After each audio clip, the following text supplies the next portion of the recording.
Welcome back. July 6, 2021. Congresswoman Cori Bush of Missouri wrote yesterday, quote, "When they say that the 4th of July is about American freedom, remember this. The freedom they're referring to is for white people." Bush, a member of the left-wing squad, wrote this as well yesterday, quote, "This land is stolen land, and black people still aren't free. We know what our own freedom looks like. End the slavery permitted under the 13th Amendment, end the war on drugs, end police violence, end health care, housing, and education apartheid. We are the experts on our own liberation, and we won't stop until it's won." Close quote. To say slavery is not permitted under the 13th Amendment would be to state something so obvious one has to ask if Cori Bush is literate. We know she is. She, a black woman who grew up poor in St. Louis, lived in her car at one point, only to become a registered and practicing nurse, a minister of her own church, and a member of Congress, quite well for the oppressed. For those of you in Missouri, Bush is writing about white people's freedom, your freedom, the slavery that is still permitted. I hope you know you're being lectured by a liar or a psychological head case who can see her and all life experience around her and simply deny it, as if she truly thinks she's Napoleon. What she said is as truthful, if not as literally crazy as that. We went through this 2 years ago when Colin Kaepernick tried to selectively quote Frederick Douglass on the 4th of July and missed because he so selectively edited Douglass. You have to wonder why anyone would take history lessons or instruction from these ideological and Marxist know-nothings in the first place. Distortion is their first rule of pedagogy.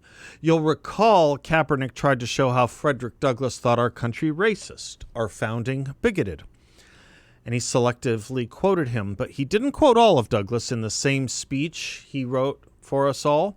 For example, Kaepernick left out, as a lot of study guides and websites, interestingly enough, will leave out, where Frederick Douglass wrote this, said this, in his same famed speech. Quote, "Fellow citizens, there is no matter in respect to which the people of the North have allowed themselves to be so ruinously imposed upon as that of the pro-slavery character of the Constitution. In that instrument I hold there is neither warrant, license, nor sanction for the hateful thing, but interpreted as it ought to be interpreted, the Constitution is a glorious liberty document. Read its preamble. Consider its purposes. Is slavery among them? Is it at the gateway, or is it in the temple? It is not. While I do not intend to argue this question on the present occasion, let me ask if it be not somewhat singular that if the Constitution were intended to be by its framers and adopters a slave-holding instrument, why neither slavery, slaveholding, nor slave can anywhere be found in it? What would be thought of an instrument drawn up, legally drawn up, for the purpose of entitling the city of Rochester to a tract of land in which no mention of the land was made? Now, there are certain rules of interpretation for the proper understanding of legal documents. These rules are well established. They are plain, common sense rules, such as you and I and all of us can understand and apply without having passed years in the study of law. I scout the idea that the question of the constitutionality or unconstitutionality of slavery is not a question for the people. I hold that every American citizen has a right to form an opinion of the Constitution and to propagate that opinion and to use all honorable means to make his opinion the prevailing one. Without his right, the liberty of the American citizen would be as insecure as that of a Frenchman. Ex-Vice President Dallas tells us that the Constitution is an object to which no American mind can be too attentive and no American heart too devoted. He further says the Constitution, in its words, is plain and intelligible and is meant for the homebred, unsophisticated understanding of our fellow citizens. Now take the Constitution according to its plain reading, and I defy the presentation of a single pro-slavery clause in it. On the other hand, it will be found to contain principles and purposes entirely hostile to the existence of slavery." Close quote. Now you see why I say the progressives today embrace the opponents of Frederick Douglass's view of the Constitution. They think the founding was meant to extend slavery. Frederick Douglass didn't. I get that there's a desire in the left and the Democratic Party to rewrite our past, but it doesn't mean they are right. The only way they get to rewrite it is by distorting it, and the best way to distort it is to tell people not to look at it, not to study it, not to do their own research. Thus, I give you the state of American history education in our country today. Our 8th graders have done steadily worse in American history over the past 2 decades, today resulting in some 40% getting an F in American history. And the more one stays in school, the dumber they get with respect to American history, because I think the stat most important is that 50% of our high school seniors fail in American history. Because if you do study it seriously and not via the work of ideologues like Howard Zinn or the BLM curricula or CRT, you find it to be a beautiful thing, as Frederick Douglass did, as Martin Luther King did, as Lincoln did, as the dissenters in the Dred Scott decision did.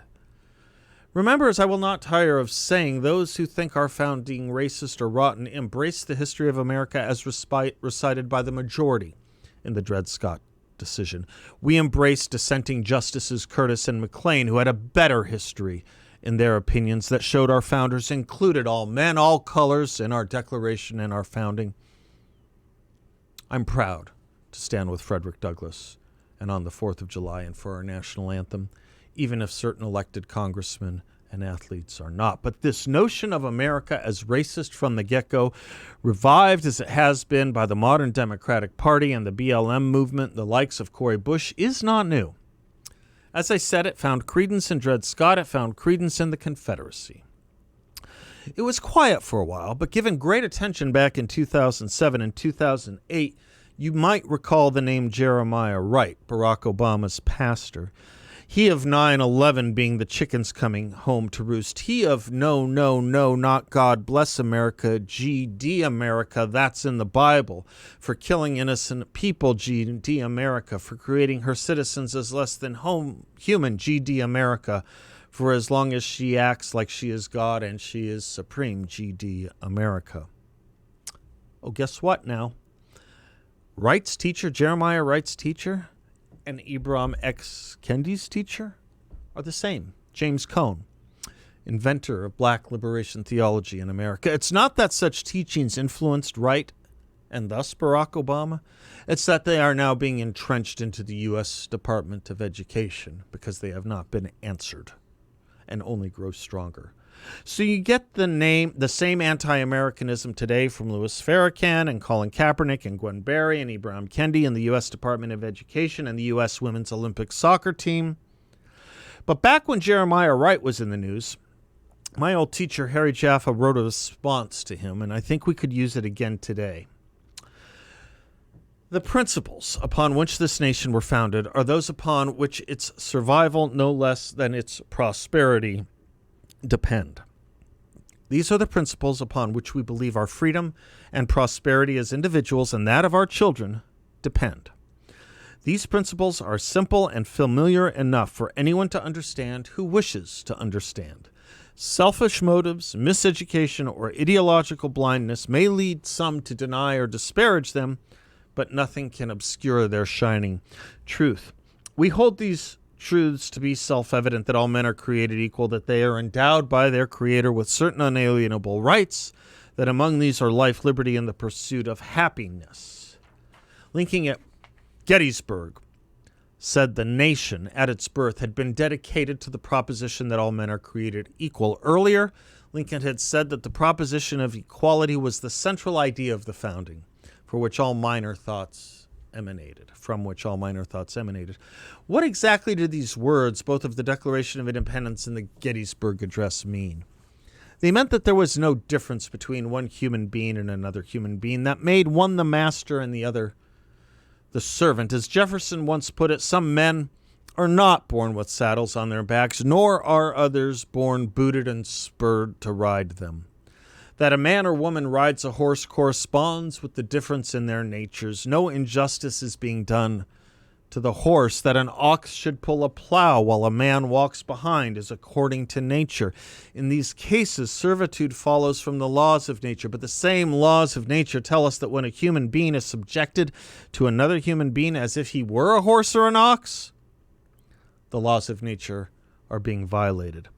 All human beings are accordingly equal in their right not to be enslaved and in their right to be in secure possession of their lives, liberties, and property. To this end, they have a right to be governed only by the laws to which they have consented. Cori Bush knows none of this, otherwise she would love the 4th of July. That all men are created equal does not mean, of course, that human beings are the same or equal in size, strength, beauty, virtue, intelligence.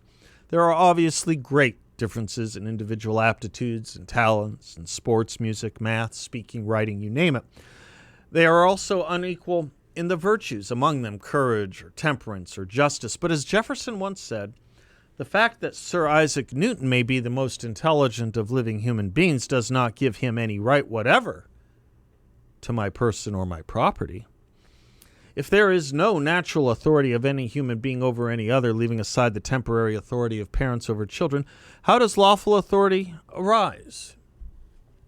In the words of the Massachusetts Constitution of 1780, quote, "The body politic is formed by a voluntary association of individuals. It is a social compact by which the whole people covenants with each citizen and each citizen with the whole people that all shall be governed by certain laws for the common good," close quote. It cannot be too greatly emphasized that the political community is a voluntary association. In obeying the law, we are obeying ourselves. In obeying the law, we seek to provide a greater security for the rights which we have from God and nature, but which rights we cannot provide for by ourselves alone.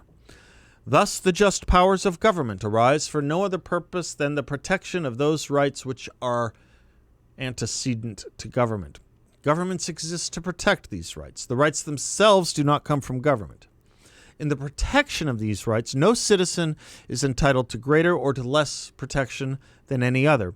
Here is the original meaning of the equal protection of the laws. No one is entitled to greater protection than any of his fellow citizens because of his wealth, birth, intelligence, you name it, nor is anyone entitled to exemption from taxation or from service in common defense because of any claim of superior personal worth. The Declaration of the Causes and Necessities of Taking Up Arms, written on this day in 1775, was the very first occasion for the American people to speak to the world with a single voice. In its first sentence, the Second Continental Congress affirmed without equivocation that the idea of the ownership of some human beings by other human beings was an utter absurdity, and that to think otherwise was incompatible with reason and revelation. Thus, from the outset, even a year before the Declaration of Independence, the American people were committed to the anti-slavery cause and to the inseparability of personal freedom and free government. The American people knew from the outset that the cause of their own freedom and that of the slaves was inseparable. This would become the message that Abraham Lincoln would bring to the American people and to the world for all time. In the decade from the Declaration to the Constitution, every state north of the Mason-Dixon line and north of the Ohio River either abolished slavery or adopted measures leading to abolition. Yet in 1793, the cotton gin was invented, shortly after the power loom. This was the onset of the Industrial Revolution. Almost overnight, a new industry, or rather a series of new industries, proliferated. It began with the growing of cotton, but was followed by its manufacture into a wide variety of products, from cloth to clothing. Suddenly, slave labor became vastly more profitable. In the decade before the Civil War, the value of slaves doubled. Once again, greed overwhelmed all other motives. From being regarded as a temporary evil, as it was at the founding, slavery came to be regarded as a positive and permanent good in too much of the country. This changed attitude toward slavery was, however, part of a changed attitude toward morality in general that was sweeping over Western civilization. This change was marked by the apotheosis of change itself. What had heretofore been regarded as moral absolutes came to be regarded as merely relative to a particular time and place, to history, capital H, or progress, capital P, with no enduring claim upon our conscience. Lincoln praised Jefferson for embodying in the Declaration an abstract truth applicable to all men for all times. But the idea of such truth and of the correlation of such truth with justice was increasingly repudiated by the most educated minds in the Western world. But if history or progress or change is to be our guide, if the truth of relativism is to replace the truth of the Declaration, then the cause for which this nation fought at its birth and in the Civil War had to be meaningless.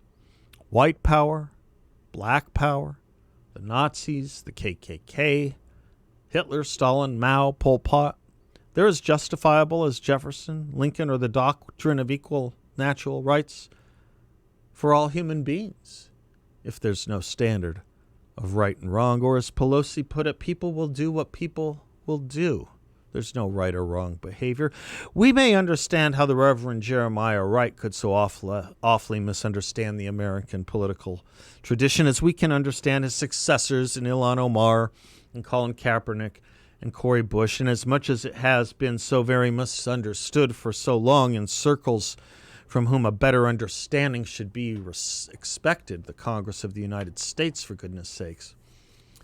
But this misunderstanding is a cancer which can, in the end, prove fatal, not only to a political campaign, but to our country. If we are to have a foundation upon which to continue to build a more perfect union, we must return unequivocally, as Lincoln returned, to the source of our greatness in the American founding. Someone ought to teach Cori Bush an awful lot awfully quickly, or the party of the Democrats ought to expel her for misrepresenting what they say they believe about America, which is deep patriotism. One of the two. They can't have both, and we can't maintain her. I'm Seth Leibson. We'll be right back.